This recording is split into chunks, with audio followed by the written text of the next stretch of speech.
Creativity requires the courage to let go of certainties. So in this video, I am going to be giving you 5 tips for greater creativity. My name is Tania Mather and I'm a master coach with the International Association of Wellness Professionals. And it is great pleasure that I'm here with you to talk about part of my favorite topic, which is how stress affects our creativity. And I just like to start with a story, because when I was at school and I had a science teacher and he got furious because we really never knew how to do the science experiments, and he just screamed at us and said, there's 3 kinds of people in this world. And he says one of the group of people are geniuses, other people are intelligent people, and the other people are idiots. And of course we were the idiots, right? And he said that geniuses are people who learn from other people's mistakes.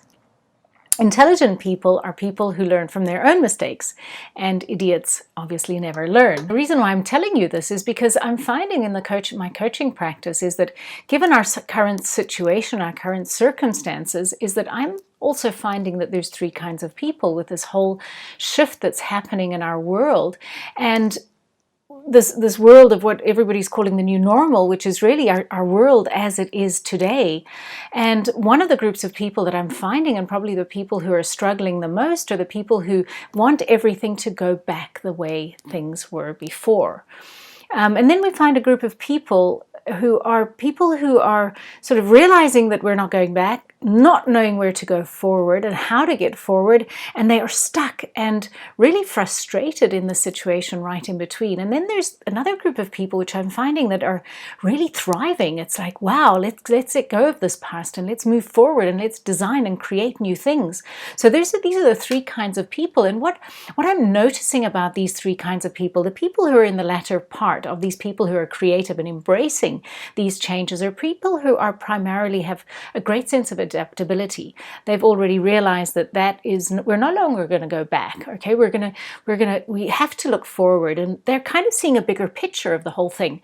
Their capacity of reinventing themselves and saying, okay, that no longer serves me. What is it that I can move forward, and what can be that can serve me, not only serve me in my life, but also serve humanity as a whole? What is it that I can do? What are my skills? What can I do that really can create something that is going to be beneficial for my life, something new in my life, but also something new for the world that we're moving forward into?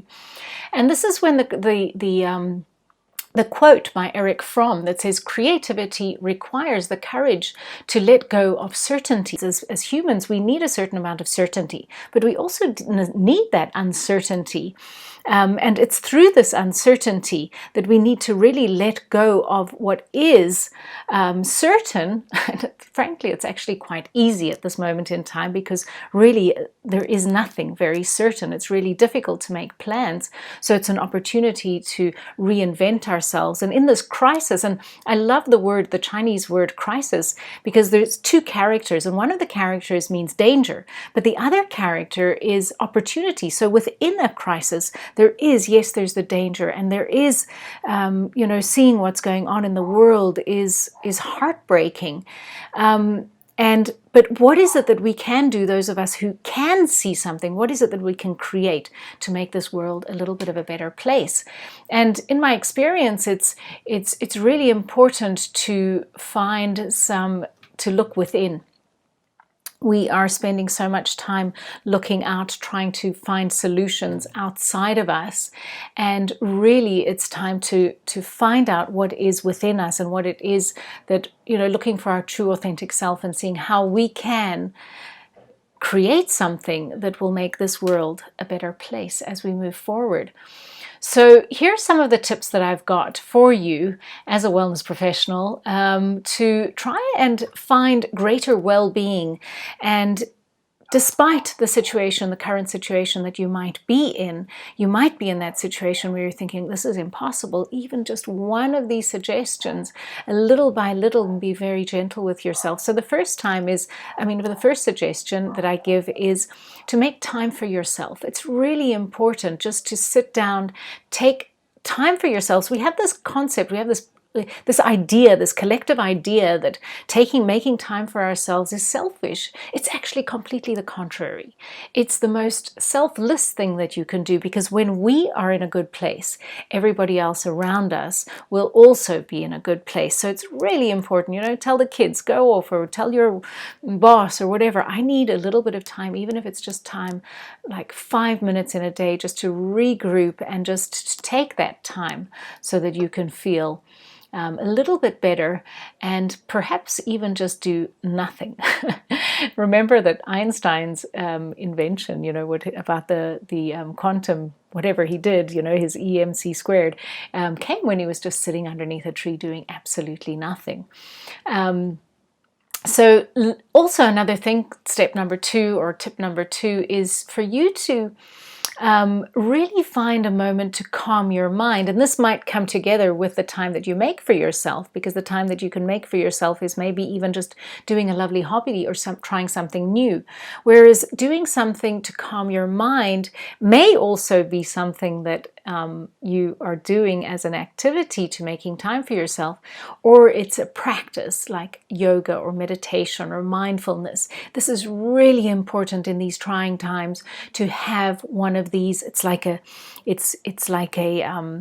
pillar. These are your pillars. This is what's going to make you resilient. This is what's going to make you stronger during these challenging times. Another suggestion, step number 3, is to take care of your body. Okay, so many of us, we live from here upwards. We're just in our heads. We're trying to find solutions within our heads. And really the transformation occurs when we get down into our bodies. So take care of your bodies, eat well, socialize, exercise, learn to say no to that which doesn't support your well-being. This is really important. Start a spiritual practice. Okay, if you can meditate, this is really wonderful. Even if no matter what spiritual practice is, it's connecting you to something non-material, something that is greater than us. And when we connect to that is greater, and it might even be nature. For me, nature is one of my greatest sources of inspiration. I just get out into nature and breathe with the trees. It's really important. So have a spiritual practice, no matter what it is, something that suits you, that makes you feel very vibrant afterwards.